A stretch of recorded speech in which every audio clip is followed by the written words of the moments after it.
ಸೌಜನ್ಯ ಪ್ರಕರಣದಲ್ಲಿ ಧರ್ಮಸ್ಥಳದ ಬಗ್ಗೆ ಅವಹೇಳನಕಾರಿ ಹೇಳಿಕೆಯನ್ನು ನೀಡುತ್ತಾ ಇರುವಂತಹ ಮಹೇಶ್ ಶೆಟ್ಟಿ ತಿಮ್ಮರೋಡಿ ನ್ಯಾಯಾಲಯದ ಆದೇಶವನ್ನು ಉಲ್ಲಂಘಿಸಿರುವುದಕ್ಕೆ ಎಚ್ಚರಿಕೆ ನೀಡಿದೆ.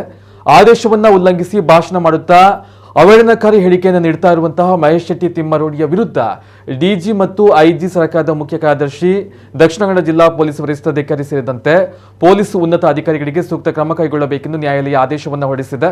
ಈ ಹಿನ್ನೆಲೆಯಲ್ಲಿ ಧರ್ಮಸ್ಥಳದ ಭಕ್ತಾದಿಗಳು ಒಟ್ಟು ಸೇರಿ ಇಂದು ಸಂಜೆ ದಕ್ಷಿಣ ಕನ್ನಡ ಜಿಲ್ಲಾಧಿಕಾರಿ ಮುಲ್ಲೈ ಮೊಹಿಲನ್ ಮತ್ತು ದಕ್ಷಿಣ ಕನ್ನಡ ಜಿಲ್ಲಾ ಪೊಲೀಸ್ ವರಿಷ್ಠಾಧಿಕಾರಿ ರಿಷ್ಯಂತ್ ಅವರಿಗೆ ಮನವಿ ಸಲ್ಲಿಸಿದರು.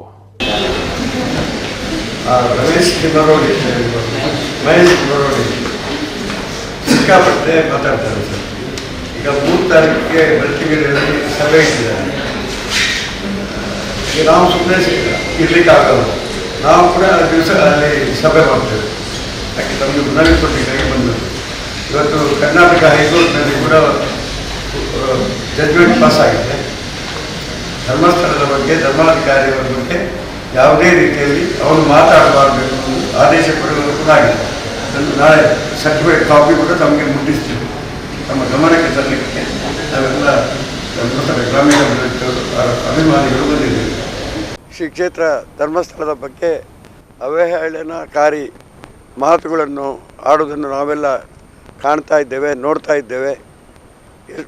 ತುಂಬ ಸಲ ನಾವು ಮಂಗಳೂರು SP ಅವರಿಗೂ ಬಂದು ಕಂಪ್ಲೇಂಟ್ ಕೊಟ್ಟಿದ್ದೇವೆ. ಇದನ್ನು ನಿಲ್ಲಿಸಬೇಕು.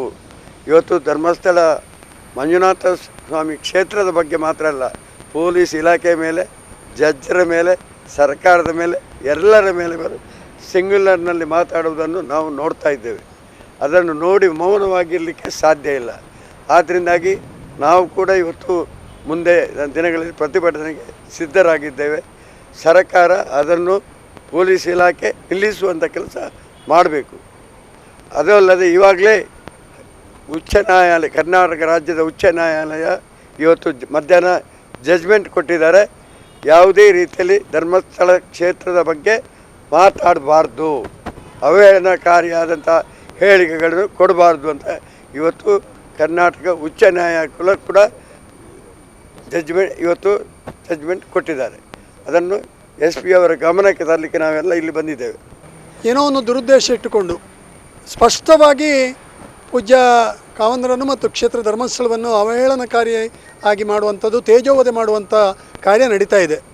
ಇದು ಸಮಾಜ ಒಪ್ಪುವಂಥದ್ದಲ್ಲ. ಯಾಕಂತೇಳಿದರೆ ಕೋಟ್ಯಾಂತರ ಭಕ್ತರ ಒಂದು ಶ್ರದ್ಧಾ ಕೇಂದ್ರ, ಕೋಟ್ಯಾಂತರ ಜನಗಳ ಒಂದು ಬಾಳಿಗೆ ಬೆಳಕನ್ನು ಕೊಟ್ಟಂಥ, ಒಂದು ಸುಗಮವಾದಂಥ ಜೀವನವನ್ನು ಕೊಟ್ಟಂಥ ಒಂದು ಆದರ್ಶ ಪುರುಷರ ವ್ಯಕ್ತಿತ್ವದ ಮೇಲೆ ಕೆಸರು ಚಾಡುವಂಥ ಕೆಲಸವನ್ನು ಮಾಡ್ತಾ ಇದ್ದಾರೆ. ಇದು ಸಮಾಜ ಖಂಡಿತವಾಗಿ ಇದಕ್ಕೆ ಕ್ಷಮೆ ಇಲ್ಲ. ಹಾಗಾಗಿ ಸಮಾಜದ ಎಲ್ಲ ಬಾಂಧವರು ಇವತ್ತು ಒಗ್ಗಟ್ಟಾಗಿ ಕಾನೂನಿನ ಪ್ರಕಾರ ಏನೋ ಇದಿದೆ, ಪೊಲೀಸ್ ಇಲಾಖೆಯ ಮೂಲಕ ನಮಗೆ ಸೂಕ್ತವಾದಂಥ ಒಂದು ನ್ಯಾಯ ಒದಗಿಸಬೇಕು ಮತ್ತು ಈ ರೀತಿ ಯಾರು ಮಾತಾಡ್ತಾರೋ ಅವರಿಗೆ ಮಾತಾಡದಂತೆ ಇದೊಂದು ಸಂದೇಶ ಹೋಗಬೇಕು ಅಂತೇಳುವ ನಿಟ್ಟಿನಲ್ಲಿ ಇವತ್ತು ಮನವಿಯನ್ನು ಕೊಟ್ಟಿದ್ದೇವೆ. ಒಟ್ಟು ಸಭೆಗಳಲ್ಲಿ ಅವಹೇಳನಕಾರಿಯಾಗಿ ಮಾತಾಡಬಾರ್ದು, ತೇಜೋವಧೆ ಮಾಡಬಾರ್ದು. ಸೌಜನ್ಯ ಹೋರಾಟದ ಪರ ನಾವೆಲ್ಲರೂ ಇಲ್ಲಿ ಇರುವಂಥವ್ರು ಎಲ್ಲರೂ ನಮ್ಮ ಉದ್ದೇಶವೂ ಅದೇ, ನ್ಯಾಯ ಸಿಗಬೇಕು. ಯಾರೇ ಮಾಡಿದರೂ, ಎಂಥ ವ್ಯಕ್ತಿಯೇ ಮಾಡಿದರೂ ಅದರಲ್ಲಿ ಯಾವುದೇ ಎರಡು ಮಾತಿಲ್ಲ, ಅವನಿಗೆ ಕಠಿಣವಾದಂತಹ ಶಿಕ್ಷೆ ಆಗಲೇಬೇಕು. ಆದರೆ ಅದು ಬಿಟ್ಟು ಅದೇ ವಿಷಯವನ್ನಿಟ್ಟುಕೊಂಡು ಬೇರೆ ಬೇರೆ ಆಯಾಮಗಳಲ್ಲಿ ಮಾತನಾಡಿಕೊಂಡು ಅವಹೇಳನಕಾರಿಯಾಗಿ ಮಾಡುವಂಥದ್ದು, ಸಮಾಜದ ಉನ್ನತ ವ್ಯಕ್ತಿಗಳ ಬಗ್ಗೆ ಮಾತಾಡುವಂಥದ್ದೆಲ್ಲ ಮಾಡಬಾರ್ದು ಅಂತ ಹೇಳುವಂಥ ಮನವಿಯನ್ನು ಈ ಪತ್ರಿಕಾಗೋಷ್ಠಿಯ ಮೂಲಕ ಅವರಿಗೆ ಮಾಡಲಿಕ್ಕಿದ್ದೇವೆ. ಹಾಗೆ 3ನೇ ತಾರೀಕಿನ ಕಾರ್ಯಕ್ರಮ ಕೂಡ ಮಾಡಲಿಕ್ಕೆ ಅನುಮತಿಯನ್ನು ಕೊಡಬಾರ್ದು. ಯಾಕಂತೇಳಿದರೆ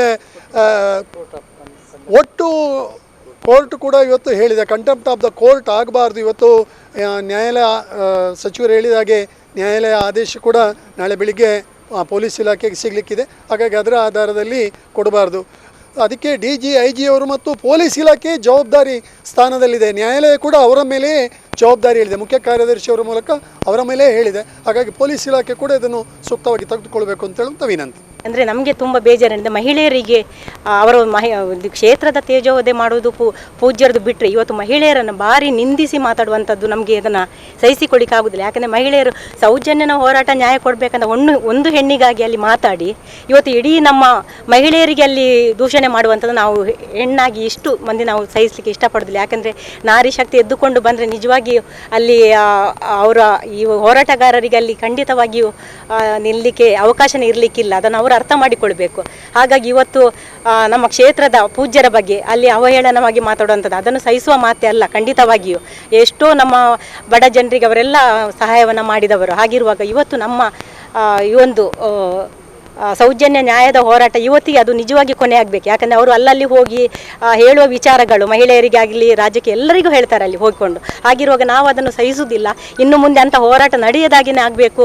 ಮತ್ತು ನಮ್ಮ ಅದೇ ನಿಜವಾದ ಒಂದು ಮಾತು ಅಂತ ಹೇಳಲಿಕ್ಕೆ ನಾನು ಇಷ್ಟಪಡ್ತೇನೆ ಸರ್. ಇಲಾಖೆ ಆಗಲಿ ಸಾರ್ವಜನಿಕರು ಎಲ್ಲರಿಗೂ ಕೋರ್ಟ್ ನ್ಯಾಯಾಲಯದ ಒಬ್ಬ ಅಧಿಕಾರಿಗೂ ನ್ಯಾಯಮೂರ್ತಿಗಳಿಗೂ ಬೈತಾ ಇದ್ದಾರೆ.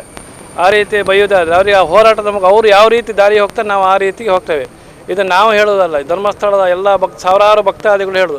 ನಾಳೆ ಏನಾದರೂ ಇಲಾಖೆ ನಮ್ಮಿಂದ ಹೆಚ್ಚು ಕಮ್ಮಿ ಆದದ್ದು ಇಲಾಖೆಯ ಜವಾಬ್ದಾರಿ, ನಾವು ಜವಾಬ್ದಾರಿ. ಯಾಕೆ ಸೂಕ್ತ ಕಾನೂನು ಕ್ರಮ ಕೈಗೊಳ್ಳಬೇಕಾದವರು ಇಲಾಖೆಯವರು ಸ್ವಲ್ಪ ನಿಷ್ಕ್ರಿಯ ಆದರೆ ಈ ಸಮಸ್ಯೆಗೆ ಜವಾಬ್ದಾರಿ ಇಲಾಖೆ ಅಂತಲೇ ನಾವು ಒತ್ತಿ ಹೇಳ್ತೇವೆ. ಇದರಲ್ಲಿ ಯಾವುದೇ ಕಾರಣಕ್ಕೂ ನಾವು ಹಿಂಜರಿಯುವುದಿಲ್ಲ. ಉತ್ತರಕ್ಕೆ ಉತ್ತರ ಕೊಡ್ತೀವಿ. ನಾವಾಗಿ ಮಾಡಿದ ಅವರು ಯಾವ ರೀತಿ ನಡೆ ಉಂಟು ಆ ರೀತಿ ನಾವು ನಮ್ಮ ನಡೆ ಇದೆ. ಅನಾವಶ್ಯಕ ನಾವು ಮಾಡಲಿಕ್ಕೆ ರೆಡಿ ಇಲ್ಲ.